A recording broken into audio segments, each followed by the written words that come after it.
Hello everyone, मैं are के मीणा फिर एक इम्पोर्टेंट सेशन के साथ। आज हम पढ़ने वाले हैं जो आने वाली यूजीसी नेट की एग्ज़ाम हो, एमए की एग्ज़ाम हो, बीए की एग्ज़ाम हो, सभी परीक्षाओं के लिए आज का अपना सेशन रहने वाला है। पृथ्वीराज रासो का जो केमास कर्नाटिक ग्रंथ है, और जो कबीर का है, और जो जायसी जी का है, जितने भी आपने थंबनेल में देख लिया होगा, जो आज का सेशन है बहुत ही कारगर साबित होने वाला है। तो प्रारंभ करने से पहले एक पंक्ति बोलना चाहूँगा कि तेरे गिरने में तेरी हार नहीं, तू इंसान है अवतार नहीं। गिर उठ दौड़ चल आगे, क्योंकि जीवन संक्षिप्त है दोस्तों, इसका कोई सार नहीं। दोस्त, जीवन संक्षिप्त है, इसका कोई सार नहीं। आपको सफलता के लिए निराश नहीं होना है, परिश्रम करते रहना है। आज नहीं तो कल आपको सफलता अवश्य मिलेगी। तो एवरीवन, अपनी क्लास प्रारंभ करते हैं। बहुत ही जानदार, शानदार, ज़बरदस्त सेशन चलने वाला है अपना। फर्स्ट है जो आपका जो प्राचीन एवं निर्गुण काव्य की जो बुक है, एमए की है, बीए की हो, चाहे कोई सी भी हो, जिसमें इनसे संबंधित क्वेश्चन आते हैं, इसका मैं सार बताऊंगा आपको। मात्र और मात्र 5 या 7 मिनट में आपका पूरा ग्रंथ कंप्लीट कर दूंगा। पूरा सार में कर दूंगा। एग्जाम से पहले 1-2 बार इसको देख के चले जाना। आपकी जो एग्ज़ाम है, जैसे एमए की एग्ज़ाम है, कब की है? 30 अप्रैल की जो एग्ज़ाम है उसके लिए कारगर साबित होने वाली है क्लास। और इसके साथ साथ कोई सी भी एग्ज़ाम हो जिसमें ये टॉपिक आते हैं। फर्स्ट है संक्षिप्त पृथ्वीराज रासो के मास कर्नाटी प्रसंग से है। इसके संपादक है आचार्य हजारी प्रसाद द्विवेदी जी। अब हम वार्ता करें। पृथ्वीराज रासो जी घूमने जाते हैं कहीं पे, अपनी नगरी को छोड़ के कहीं घूमने जाते हैं, और वहाँ का उत्तराधिकारी किसे बना के चले जाते हैं? वो वहाँ का सेनापति था। कौन था? वहाँ का सेनापति था। उसे वहाँ का मंत्री था, उसे मंत्री को वहाँ का उत्तराधिकारी बना के चले जाते हैं नगरी का। उनकी नगरी इतनी सुंदर थी कि वहाँ की जो दासी थी, उनका जो महल था राजा का, उस महल को कर्नाटी देखकर आकर्षित हो जाती है, और कर्नाटी को वो मंत्री देखकर आकर्षित हो जाते हैं, और एक दूसरे में क्या हो जाता है? प्रेम हो जाता है, एक दूसरे में प्रेम बढ़ जाता है। इतनी कामुकता हो जाती है कि वह मंत्री उससे इतना प्रेम करने लग जाता है कि जो नगरी थी उसके बारे में जो रखरखाव था उसको उसका ध्यान रखना छोड़ दिया, और जो कर्नाटी थी उसके प्रेम में ज़्यादा रतपत हो जाता है। और इस बात का पता पृथ्वीराज को चलता है। किसको चलता है? पृथ्वीराज को चलता है। जैसे ही पता चलता है, एक दासी के द्वारा वह क्रोधित हो जाते हैं और आकर उसका वध कर देते हैं। किसका? मंत्री का वध कर देते हैं। इसका यही सार है और यही ग्रंथ है। सेकंड देखते हैं अपन, इसकी थोड़ी चर्चा कर लेते हैं। प्रस्तुत अवतरण आचार्य हजारी प्रसाद द्विवेदी। ये ऐसी कैसी पंक्तियाँ आएगी आपके? आचार्य हजारी प्रसाद द्विवेदी द्वारा संपादित संक्षिप्त पृथ्वीराज रासो में आए केमास कर्नाटी प्रदर्शन से उद्देश्य किया गया है। पृथ्वीराज रासो की चंद्र रचना कवि चंद्रवरदाई ने की थी, जो पृथ्वीराज चौहान के राजकवि और मित्र थे। इसमें दिल्ली नरेश पृथ्वीराज चौहान को विरह रूपी में विचरण करते हुए उनकी दुर्गों पर विजय का सजीव चित्रण किया गया है। और ये इसका सार था, मैंने बता दिया है आपको। नेक्स्ट है विद्यापति की पदावली है। संपादक कौन है इसका? डॉक्टर शिव प्रसाद सिंह। कौन है? डॉक्टर शिव प्रसाद सिंह इसके संपादक थे। अब इसका मैं सार बता देता हूँ आपको। सबसे पहले इसमें जो सार है, किसके द्वारा? डॉक्टर शिव प्रसाद सिंह के द्वारा। किसकी महिमा की गई है? दुर्गा की महिमा की गई है, एक स्त्री की महिमा की गई है, उसके रूप की महिमा की गई है।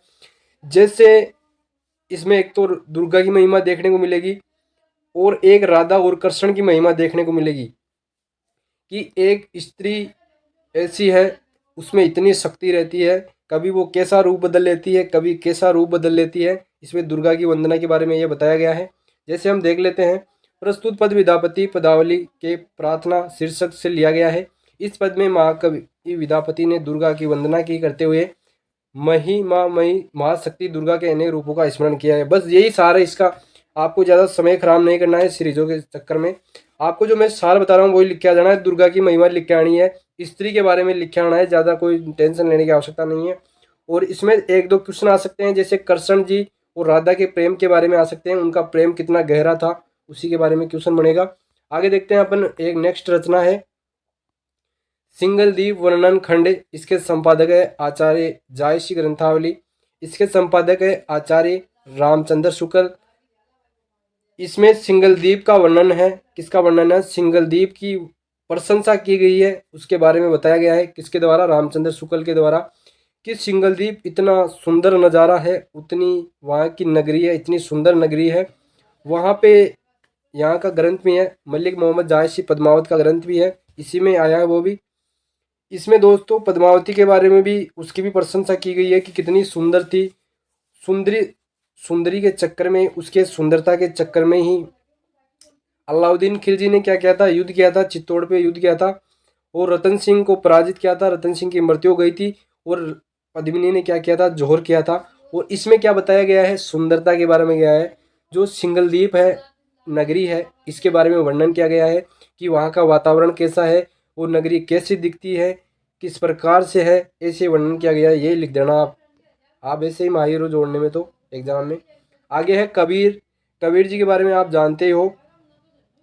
जो ये ग्रंथ है, यह है कबीर का आचार्य हजारी प्रसाद द्विवेदी इसके संपादक माने जाते हैं। कबीर जी का आप जैसे ही ग्रंथ देखोगे, प्रस्तुत पद कबीरदास जी द्वारा रचित, आचार्य हजारी प्रसाद द्विवेदी द्वारा संपादित, कबीर से उद्धृत है। कबीर जी को आप बचपन से पढ़ते आ रहे हो कि इन्होंने मूर्ति पूजा की विरोध किया था, मूर्ति पूजा के बारे में विरोध किया था, पाखंड और कर्मकांडों का विरोध किया था, जाति पाति के बारे में विरोध किया था, हिंदू और मुस्लिम के बारे में विरोध किया था कि जाति न पूछो साधु की, पूछ लीजिए ज्ञान, मोल करो तलवार का, पड़ी रहने दो मान, कि मोको कहाँ ढूंढते बंदे, मैं तो तेरे पास में, ना मंजिल में ना मस्जिद में ना कैलाश में, मैं तो तेरे अपने श्वासों श्वास में। कबीरदास जी ने बताया है कि जो परमात्मा है वो हर इंसान के अंदर विराजमान है। अगर आप उसे मूर्तियों में, मंदिरों में ढूंढने जाते हो तो वो नहीं मिलेंगे, वो तुम्हारे हृदय में है परमात्मा। अगर सच्चे मन से याद करोगे तो तुम्हें परमात्मा की प्राप्ति हो जाएगी। इसमें परमात्मा के बारे में वर्णन किया है कबीरदास जी ने। तो ये आपके जो बुक थी उसका मैंने सार बता दिया है। बुक का नाम है प्राचीन एवं निर्गुण काव्य। फर्स्ट मैंने बताया कि पृथ्वीराज रासो का जो ग्रंथ है हेमास कर्नाटी, इसमें क्या होता है, पृथ्वीराज जी घूमने चले जाते हैं, उत्तराधिकारी मंत्री को बना देते हैं और वहाँ पे जो मंत्री था वो किसके प्यार में डूब जाता है, कर्नाटी के प्यार में डूब जाता है, यही इसका सार है। और फिर मंत्री को मार दिया जाता है पृथ्वीराज को, जैसे पता चलता है। नेक्स्ट है विद्यापति पदावली। इसमें किसका वर्णन किया गया है, दुर्गा का और राधा का वर्णन किया गया है, स्त्री का वर्णन किया गया है। बस यही इसका सार है पूरी बुक का। जितने भी इसमें जो दे रखे हैं, व्याख्या दे रखी है। जायसी ग्रंथावली संपादक आचार्य सिंगलदीप का वर्णन है। इसमें किसका वर्णन है, सिंगलदीप का वर्णन किया गया है। इसमें पूरा सार है जो सिंगलदीप का ही है। फिर नेक्स्ट है साथियों कबीरदास जी है। जो कबीरदास जी को आप बचपन से पढ़ते आ रहे हो, जो महान विद्वान थे जिन्होंने बीजक की रचना की थी कबीरदास जी ने, और इन्होंने मूर्ति पूजा का विरोध किया था। इन्हें जुलाहा नामक दंपति ने इनका पालन पोषण किया था। तो साथियों आज का सेशन उम्मीद करता हूँ कि सभी को अच्छा लगा होगा। वीडियो को लाइक करें, शेयर करें, सब्सक्राइब करें, जिससे आपको न्यू वीडियो मिलते रहेंगे। जैसे आपकी टोटल एग्ज़ाम है 5 होएगी एमए की या बीए की, जितनी भी एग्ज़ाम होती है, तो मैं आपको जितनी भी आपकी सीरीज़ें हैं उनका सार देने की कोशिश करूँगा। और आपको चैनल को सब्सक्राइब कर देना है, लाइक कर देना है। कि मंजिल इंसान के हौसले आजमाती है, सपनों के पर्दे आंखों से हटाती है, किसी बात से हिम्मत नहीं हारना मेरे दोस्त, ठोकर इंसान को चलना सिखाती है, ठोकर इंसान को चलना सिखाती है। और आपको मैंने पहले बताया था, जैसे अगर व्याख्या आती है कोई तो उसमें क्या लिखना है, सबसे पहले प्रस्तुत पद। जैसे आपको कवि का नाम याद नहीं है तो प्रस्तुत पद हमारे हिंदी साहित्य के प्रसिद्ध कहानीकार द्वारा रचित है, और ये आपको पता चल जाएगा ये कौन सी रचना से लिया गया है। तो आसान और बढ़िया नंबर मिल जाएंगे, आपको ज़्यादा टेंशन नहीं लेना है। प्रसंग में ये लिखना है कि प्रस्तुत प्रसिद्ध रचना हमारे हिंदी साहित्य के प्रसिद्ध कहानीकार कबीरदास जी के द्वारा रचित है।